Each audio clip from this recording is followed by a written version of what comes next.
Fala aí, meus queridos internautas! Tudo bem com vocês? Estamos chegando aqui com mais um bate-papo aqui no nosso programa, o Café News. E aí eu quero aproveitar e agradecer a você que já está conectado com a gente nessa live.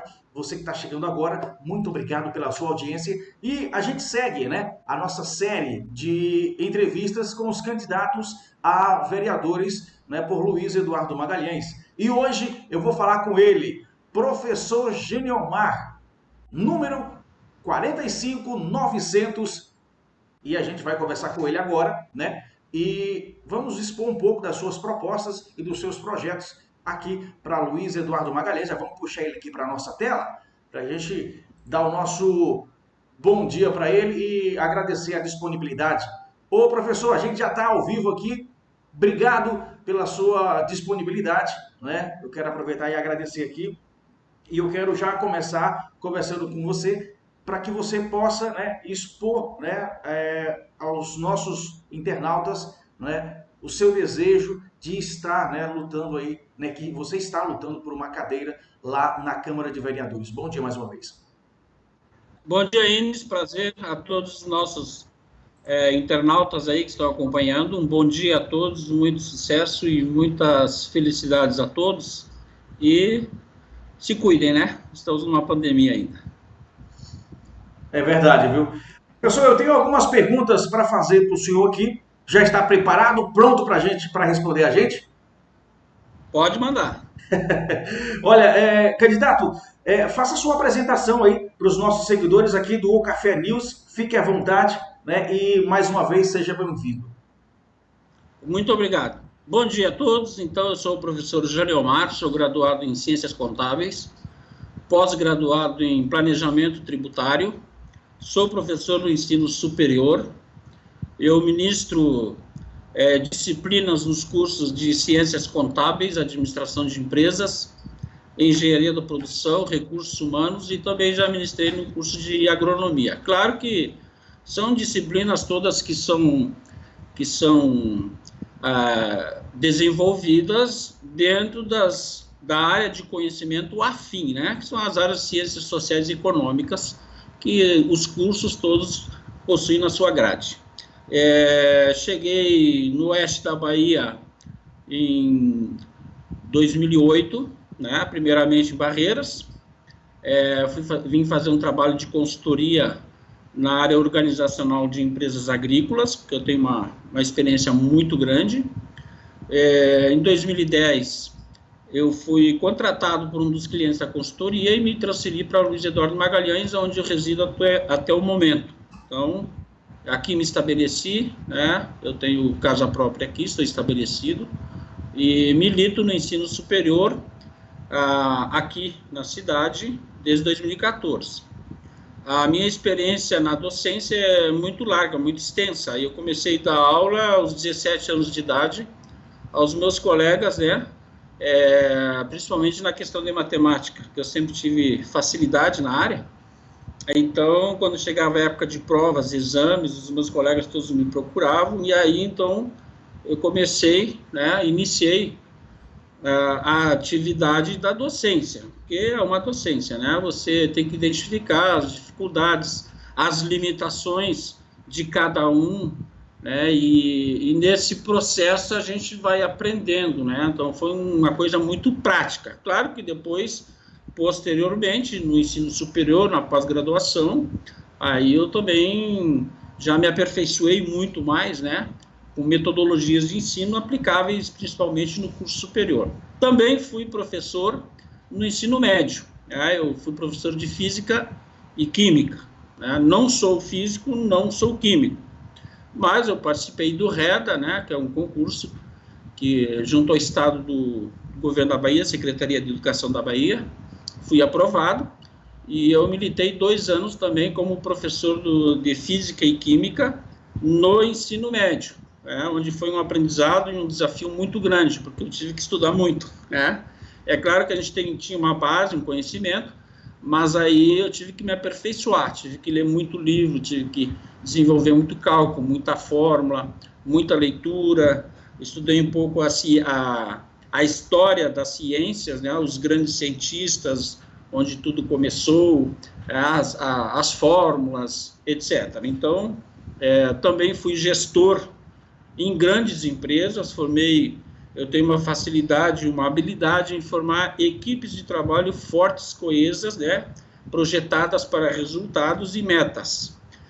E eu tive a felicidade, ao longo de todo esse processo, né, de conhecer muitas pessoas, treinei muitas pessoas, orientei muitas pessoas, contratei muitas pessoas e desenvolvi elas. E muitas delas hoje estão atuando no mercado, bem-sucedidas, graças a Deus. Eu me encontro com frequência, quase que diariamente, com alguém que já trabalhou comigo, e talvez alguns estejam assistindo nesse momento, são as minhas testemunhas, né? Crio muita oportunidade e gosto de desenvolver pessoas. É uma habilidade que eu tenho e gosto muito de fazer isso, certo? Também na minha vida profissional, eu administrei empresas de médio e grande porte, né, nas áreas áreas econômicas, né, empresas do setor do serviço, indústria, comércio. Também vivi experiências muito grandes a nível de auditoria, né? Eu sofri como contador, como profissional da área, eu sofri ao longo da minha carreira profissional 13 auditorias, 12 auditorias de empresas auditoras nacionais e uma auditoria de uma empresa de cunho internacional, onde envolvia uma grande negociação, né? Foi um desafio muito grande. Eu recebi 6 auditores para me auditar, as minhas demonstrações contábeis, e graças a Deus fui bem sucedido, e nenhuma auditoria, nunca tive problema na contabilidade que eu apresentava, sempre fui aprovado, né, com algumas observações, nunca sai perfeito, né, mas o maior desafio foi a auditoria internacional, porque eu tive que atender a 6 auditores de áreas diferentes do conhecimento, um na área da financeira, outro na área de contratos, outro na área de infraestrutura, onde se analisou e se auditou todo o contexto, um complexo de produção agrícola, que tinha em torno de 15 mil hectares de área agricultável, né, e mais umas 2 mil hectares de área de preservação. Então, ali nós produzimos soja, algodão, milho, nós tínhamos uma sementeira, né, uma unidade de beneficiamento de semente, armazéns gerais, algodoeira e produção agrícola, onde nós trabalhávamos também com algodão exportação, né, e algodão destinado ao mercado nacional. E da porteira para dentro de todo o complexo, eu administrava toda a infraestrutura, né, da empresa. A questão de compras, a questão financeira, a questão de recursos humanos, departamento pessoal, a questão de compras. Então, foi assim, eu diria, né, que foi o maior desafio na minha vida como profissional contador, né? Uhum. E enfrentando 6 auditores e, graças a Deus, o relatório da auditoria saiu sem ressalvas, né, com uma observação somente. E o negócio, então, foi aprovado em função de que a contabilidade ela estava apresentada dentro de todas as normas brasileiras de contabilidade e os princípios brasileiros de contabilidade. Então, eu tenho toda essa experiência aí e quero colocar à disposição da nossa sociedade, caso eu venha ocupar uma cadeira na nossa Câmara. Eu entendo. Professor, você tem essa vasta experiência, né? E você tem experiência administrativa de gestão política no movimento social e também algum projeto social? Eu sempre tive dentro de mim um projeto social, voltado para a área da educação. Então, Enis, esse ano, 2022, 2020, desculpa, eu tomei uma decisão drástica na minha vida, né? Uhum. Eu tinha esse desejo e eu tenho todo o planejamento, mas eu não consegui executar, porque eu sempre trabalhei diuturnamente, né? Durante o dia em empresas e à noite na faculdade ministrando, né? E não me sobrava tempo para me dedicar ao projeto. Então, em fevereiro desse ano, eu tomei uma decisão, eu abri mão do trabalho diurno, né? Eu pedi demissão da empresa para me dedicar à causa. Quando eu estou iniciando, né, a implantação do projeto, chega a pandemia, né? E aí eu tive que aguardar, estou aguardando no momento mais oportuno. Mas eu tenho um projeto, um dos projetos que eu tenho, que é focado na área da educação, onde, ao longo de toda essa experiência, a gente detecta, né, as limitações, por que os nossos alunos têm dificuldade de aprender algumas coisas, né? Então, este projeto, ele traz um diferencial, né? Nosso aluno, ele precisa de mais tempo, ele precisa ser incentivado e motivado, né, dentro de um contexto, de um ambiente que seja propício a ele, a isso, onde ele vai receber a motivação, onde vai receber a orientação, e dentro desse contexto, então, serão aplicadas metodologias de ensino, né, juntamente com a motivação, o acompanhamento, metodologias de ensino que vêm de encontro a suprir suas necessidades, porque o nosso aluno, ele é inteligente, ele tem capacidade, certo? Mas, às vezes, é um incentivo, às vezes até mesmo um problema pessoal atrapalha ele fica um pouco desinteressado pelo ensino, pela educação, e a gente quer trabalhar juntamente com uma equipe. Eu tenho psicopedagoga, eu tenho pedagoga dentro da minha equipe, onde a gente vai aplicar essas metodologias, de forma que vai se trabalhar com tempo, com calma, certo? Onde o aluno vai poder desenvolver cada ponto da sua dificuldade e superando, principalmente o enfoque que eu estou dando aqui na área da matemática, que é um grande desafio, e também, além da matemática, tem o meu projeto, o inglês. Por que o nosso aluno não sai entendendo, falando inglês no final do ciclo estudantil, né? Então, eu quero trabalhar, pegar as crianças já a partir do primeiro ano. Claro que isso é um projeto social, de cunho social, para os nossos estudantes que não têm acesso ou condições de pagar um reforço escolar particular, que não tem condições de ter acesso a um curso de inglês, que não tem condições de ter um reforço tipo o Kumon, que é um método, né, de ensino muito eficaz, é um modelo japonês que é aplicável em vários países do mundo. Então, o menos favorecido, ele não tem essas condições. E o meu projeto quer trazer essas condições a eles, né, de forma que eles possam, no contraturno escolar, se dirigirem ao meu projeto, e ali vamos trabalhar com mais calma, né, com mais tempo, e mostrar para ele que ele vai superando os seus limites, suas dificuldades, e ele tem condições de avançar nesse sentido, e aí ele começar a se sentir, né,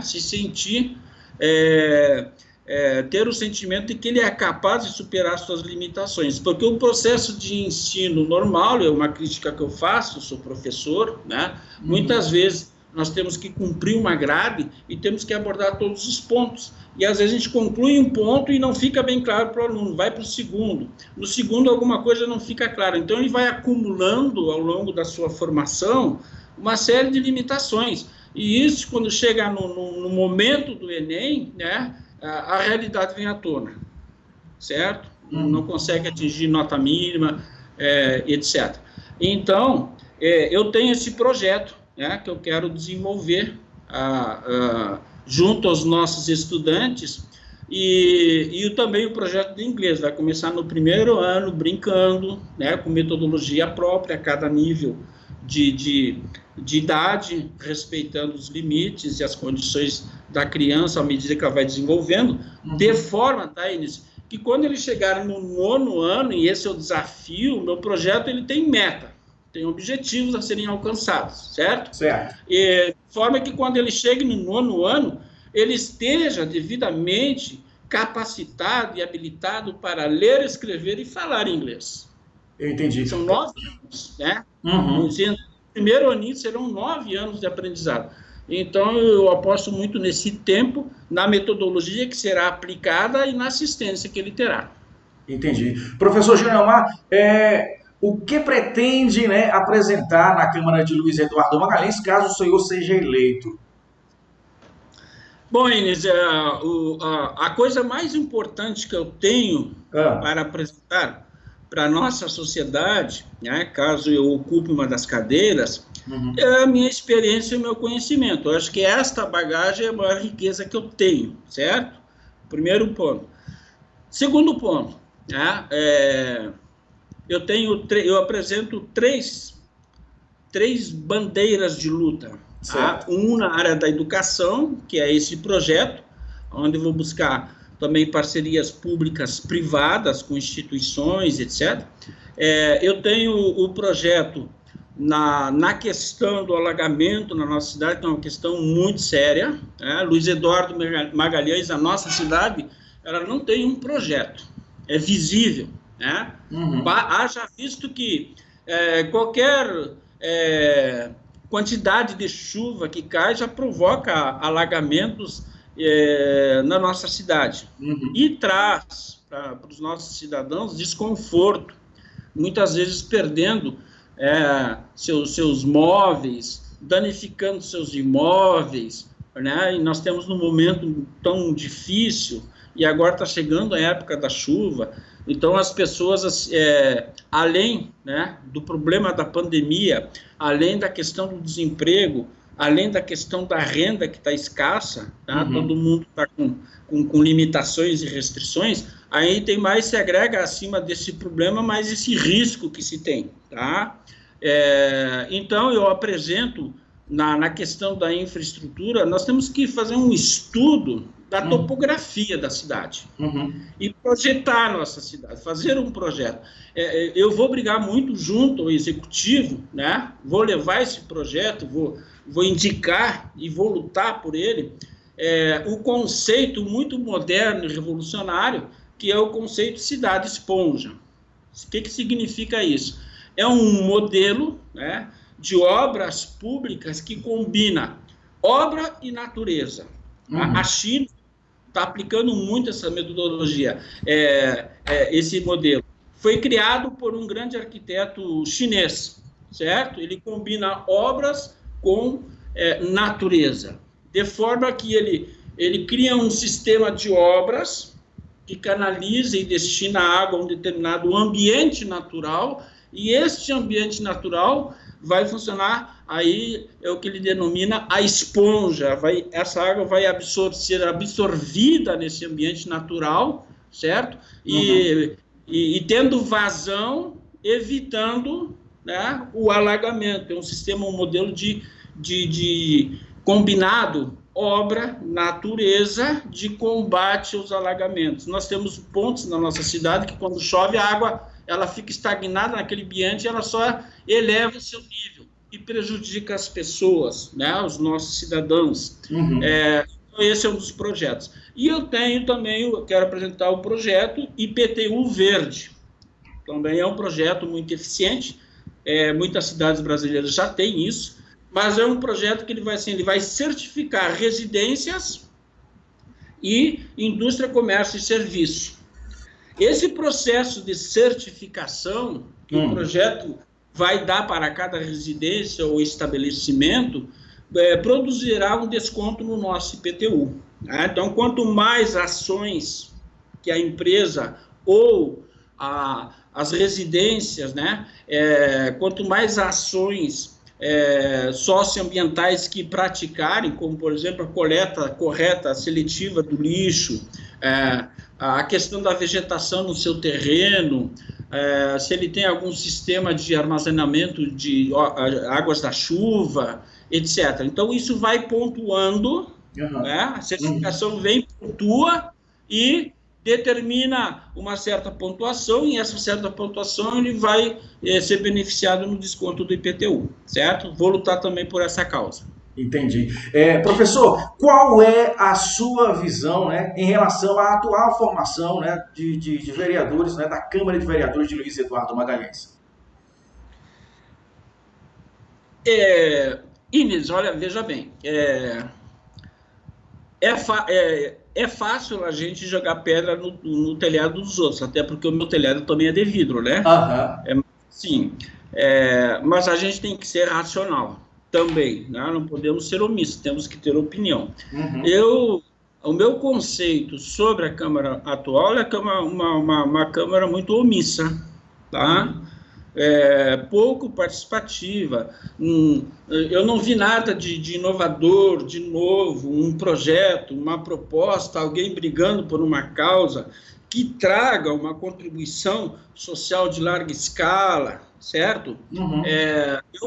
O meu conceito é esse, né? Que é uma Câmara omissa, né? Uhum. E com poucas ações, né? Que repercutem de forma impactante na nossa sociedade. Uhum. Então, essa é a minha visão da Câmara atual.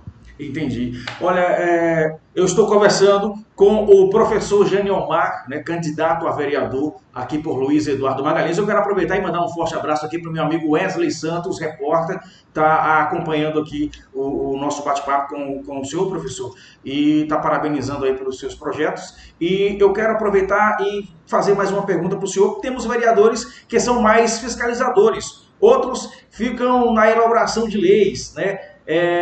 Se eleito, qual será o seu perfil de vereador? Olha, eu me proponho, né? Eu Hum. acho que é um perfil mais assim, agressivo, né? Aham. Dada a minha experiência e o meu conhecimento, né? Uhum. Eu sou professor da disciplina de contabilidade governamental, Aham. certo? Na faculdade, tá, Inês? Então, eu tenho o conhecimento das leis orçamentárias, o que é uma PPA, o que é uma LDO, o que é uma LOA, como que essas leis orçamentárias elas se integram entre si, né, até chegar à execução da lei orçamentária anual, que é a LOA, né? Então, e todo esse mecanismo, essa legislação, eu tenho conhecimento. Também tenho conhecimento da lei da responsabilidade fiscal, certo? Que é muito Uhum. importante na gestão pública brasileira. Em todas as esferas, federal, estadual, municipal e distrital, né? Distrito Federal. Também tenho conhecimento das normas de licitações públicas. Uhum. Tenho conhecimento, sofri auditoria e eu sei, né, pegar um documento e analisar, identificar ele, certo? Uhum. Eu tenho condições de acompanhar a dimensão de um orçamento público e acompanhar a execução desse orçamento público, certo? Porque Certo. o nosso país, o nosso histórico é muito ruim com relação a isso, certo? O Uhum. orçamento prevê 100, ele acaba lá no final da obra, da execução, ele acaba em 300, 400. Então, eu vejo dois problemas da gestão pública brasileira de forma geral, certo? De forma geral. Debilidade na administração do recurso público, combinado, né, muitas vezes com má intenção. Todo dia nós temos escândalos Brasil lá fora a respeito disso, certo? Uhum. Eu estou me propondo para fazer um trabalho sério. Eu sei aonde eu tenho que ir, como eu tenho que ir, os caminhos eu conheço. Então, isso me habilita a ser um bom fiscalizador, né, do recurso público, Uhum. assim como eu me coloco aqui na audácia de criticar a obra pública. Nós temos que parar de fazer obra pública de baixa qualidade. Entendi. Baixa qualidade. No nosso país, né, nós temos que ter data para começar, data para finalizar e gastar aquilo que está previsto no orçamento. Países desenvolvidos do mundo fazem assim. Eu já pesquisei N histórias de obras públicas, por exemplo, aplicadas nos Estados Unidos. A obra começou tal dia, terminou tal dia, e o recurso alocado para aquela obra foi o recurso exatamente destinado à conclusão da obra. E isso se chama planejamento. Isso se chama seriedade e obra bem construída com qualidade. E o Estado americano entrega à sociedade, ao público, obra de qualidade, respeitando o seu orçamento, respeitando o seu cronograma, administrando corretamente o seu cronograma, de forma que ele começa e termina conforme ele planejou. No nosso país, o nosso histórico é triste. O nosso histórico, nesse aspecto, é horrível, é péssimo. Então, dado a isso, eu teria uma tendência maior de ser fiscalizador.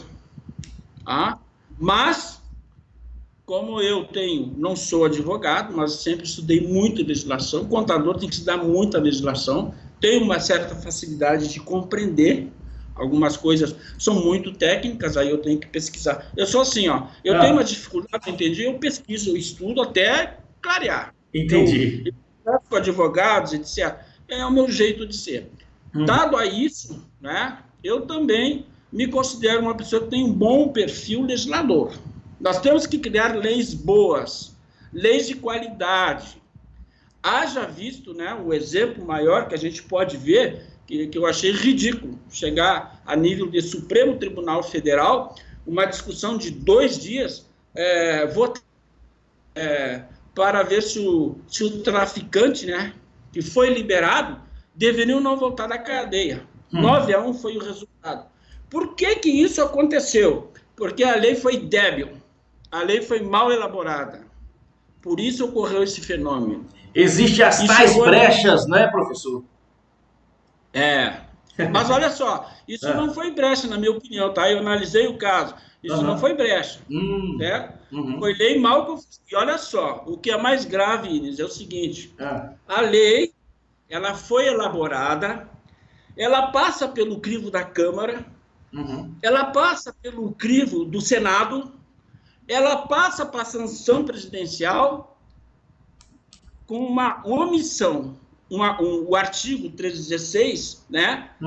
E foi citado, olha, esse artigo é perigoso. E ela passou assim, foi sancionada e entrou em vigor. O Marco Aurélio, né, o ministro do Supremo, ele não teve saída. Ele, tecnicamente, até certo ponto, né, ele tem razão na decisão que ele tomou. Nós temos que compreender isso. Por que ele tomou aquela decisão? Porque a lei foi mal constituída, foi débil, e aí deixou a oportunidade em aberto. E o advogado, no papel dele, é isso que o advogado tem que fazer, ele oportunizou essa situação e liberou o cara. Tá? Então, por quê? Resultado, lei mal elaborada, certo? Então, nós temos que construir leis, né, que vão de encontro à ansiedade da nossa sociedade e que resolvam os problemas, que sejam úteis. Né? Criar leizinha para isso, leizinha para aquilo, que não produz muito efeito, né? Eu não vou trabalhar por isso. Né? Eu não vou trabalhar em aprovar leis que sou muito crítico nesse aspecto. Tá? Eu tiver que debater com o advogado sobre isso, aquilo, até certo ponto eu vou. Certo? Eu vou. Mas temos que ser críticos, né? E eu sou muito crítico e vou estar também tendo uma atuação como legislador também. Né? Então, eu acho que eu combino esses 2 fatores, fiscalizador e legislador. Vou me dedicar firmemente a esses 2 propósitos, tá, Inês? Entendi. Professor, eu quero aproveitar, né, que a gente está aqui nesse bate-papo aqui no nosso canal, e eu quero que você aproveite, né, para conversar com o nosso internauta e falar para ele por que ele deve votar no professor Geniomar, vereador, né, neste ano de 2020, nessas eleições de 2020. Ok. Bom, pessoal, os nossos internautas, né, um bom dia a todos, né, quero dizer que no meu Instagram, @professor Janiomar, né? Fiquem à vontade para acessar. Lá eu apresento um breve histórico da minha vida, as minhas qualificações e os meus projetos, certo? Então, lá depois podem acessar com calma e verificar melhor. Mas as razões pelas quais você deve votar no Jânio Mário é porque eu estou preparado para isso. Eu tenho formação, eu tenho estudo, eu sou pesquisador, eu sou estudioso, certo? Sou crítico e eu tenho bagagem. Não é querer me enaltecer, né? Mas o meu bule tem café, certo? O meu bule tem café. Então, as razões é essa. Você vai estar votando numa pessoa, né, que conhece a estrutura de funcionamento do Estado brasileiro, certo? Eu conheço a história do Brasil em pormenores, né? Desde que Cabral pisou aqui até Bolsonaro, certo? A história política, econômica e social do nosso país. E Luiz Eduardo Magalhães, né? Ela possui esses traços, está dentro dessa história. Tá? Então, eu tenho todo esse conhecimento para colocar à disposição da nossa sociedade, certo? Então, por que votar em Jânio Mário? Porque Jânio Mário está preparado, tem conhecimento, tá? Eu estudo muito, eu pesquiso muito, são horas e horas. Sábado você vem na minha casa, eu estou estudando, estou pesquisando. Domingo você vem na minha casa, eu estou estudando, estou pesquisando. Você vem num feriado, a minha esposa até reclama, tem feriado, eu estou estudando, pesquisando. Homem, tu só estuda, mas eu não faço, eu faço isso com prazer. Entendeu, Inês? Então, prazer. Eu preciso me preparar, eu preciso estar, por exemplo, né, Inês? Hoje eu faço curso na área da tecnologia, eu faço curso, né? Por quê? Porque eu sou de uma geração um pouco anterior à geração atual, né? E eu verifiquei que ainda tem alguns limites, embora eu consiga ter habilidades em trabalhar, né? Em executar meus trabalhos dentro dessa área, mas eu quero me tornar melhor. Né? Então, eu sei dominar muito bem o Word, mas eu fiz um curso de Word, nunca tinha feito. Eu sei dominar muito bem uma planilha Excel, mas nunca tinha feito um curso. Né? Então, eu já fiz um curso de aperfeiçoamento no Word, vi muitos recursos que eu já poderia ter utilizado e ser mais eficiente e dinâmico. Nesse momento, estou fazendo Excel avançado. Né? A quantidade de essa ferramenta, a quantidade de coisas que facilitam e dão agilidade ao seu trabalho, coisa que eu nunca parei para pesquisar melhor, então eu vou fazer curso. E depois que eu terminar esse curso, eu quero fazer um curso de programação financeira. Eu quero entender, eu tenho uma noção sobre isso, né? Mas quero me aprofundar. Eu quero entender como que ocorre essa sintaxe, né? Essa comunicação máquina-homem. Como é que o homem consegue, né, dizer para a máquina, faça isso, e ela vai lá e faz. Né? Então, aí nós chegamos lá no código-fonte, né? Como se desenvolve o código-fonte, que plataforma que se utiliza, né? Como que se desenvolve um código-fonte. Eu tenho 60 anos de idade, daqui a 1, 2 anos eu estarei aposentado, se Deus quiser. Certo, Inês? Então, teoricamente, né, não haveria necessidade da minha parte de estar me direcionando a sentar na sala de aula, né? Sentar na sala de aula e aprender mais. E eu estou fazendo isso nesse momento na minha vida, certo? Porque agora eu disponibilizei tempo, lembra? Eu saí do trabalho diurno, abri um espaço para me aperfeiçoar mais ainda. Então, eu fui lá, me matriculei, estou fazendo o curso, estou indo, vou continuar fazendo, certo? Porque esse está dentro de mim, né? Ninguém me tira, é eu que vou com as minhas próprias pernas. Então, por que votar no Jânio Mário? Porque eu tenho essa preparação ao longo de toda a minha formação, né, como contador, até os dias de hoje. Muita experiência, muita prática, muita vivência, muito estudo, muita pesquisa. A docência a gente aprende muito, todo dia eu estou aprendendo. Os meus alunos me ensinam muito, eles fazem uma pergunta às vezes, sabe? Cara, eu não tinha pensado dessa forma. Então, eles me ensinam muito também. É uma grande troca, certo? É maravilhoso isso. Entendi. E eu me torno melhor, mais preparado. E eu gosto disso. Então, por que votar no Jânio Mário? Porque eu tenho preparo, porque eu tenho conhecimento, porque eu tenho projeto, né? E sou um homem de luta.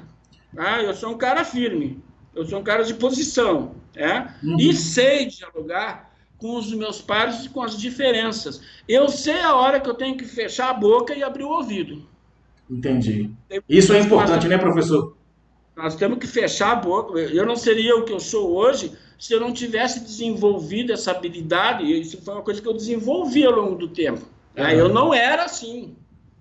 Com o tempo, a vida me ensinou, peraí, você tem que aprender agora a fechar sua boca e abrir seu ouvido. E aí eu só cresci com isso. Tá? Então, as diferenças, elas existem, elas vão continuar a existir desde o início da humanidade. O pensamento humano é conflituoso em todas as áreas, principalmente nas áreas das políticas econômicas e sociais. Nós temos correntes políticas econômicas as mais variadas possíveis. Só que eu cheguei a uma conclusão, Inês.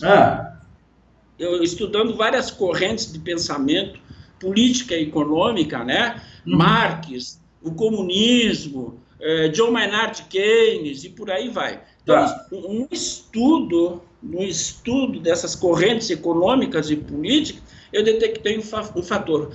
Todas levam a um objetivo final. As pessoas, como assim?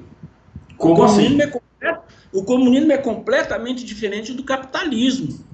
Sim.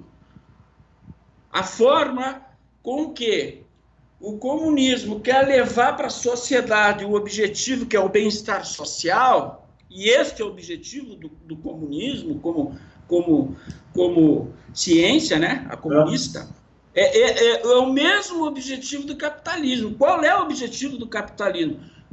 Produzir na sociedade o bem-estar social. O que é que difere, então, professor? É os caminhos que são diferentes.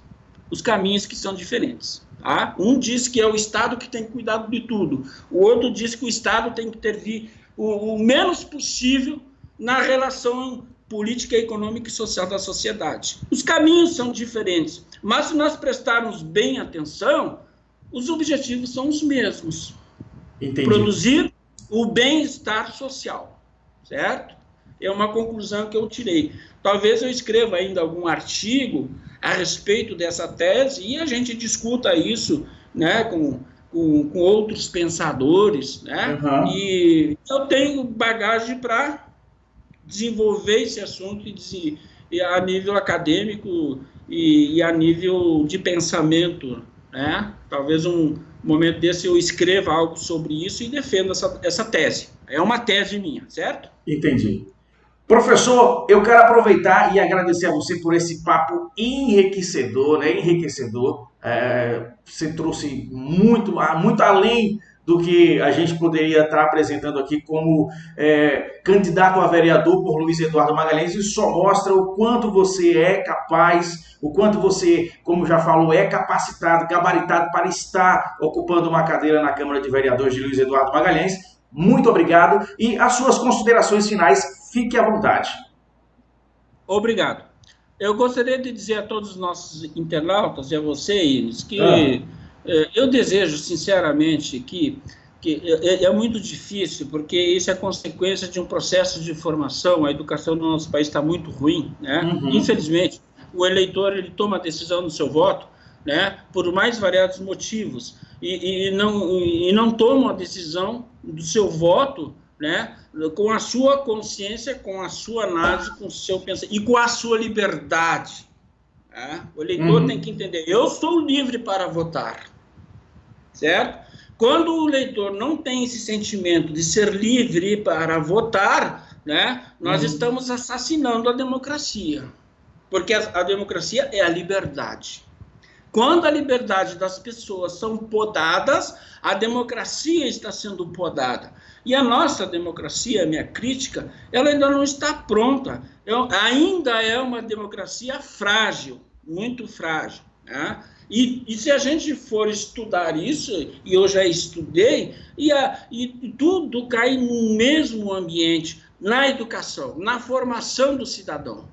Aí é que está o nosso grande problema. Então, peço ao eleitor que seja bem crítico, analítico, que analise os candidatos, né? Sou eu mais 16, né? São 17 vagas, então sou eu mais 16.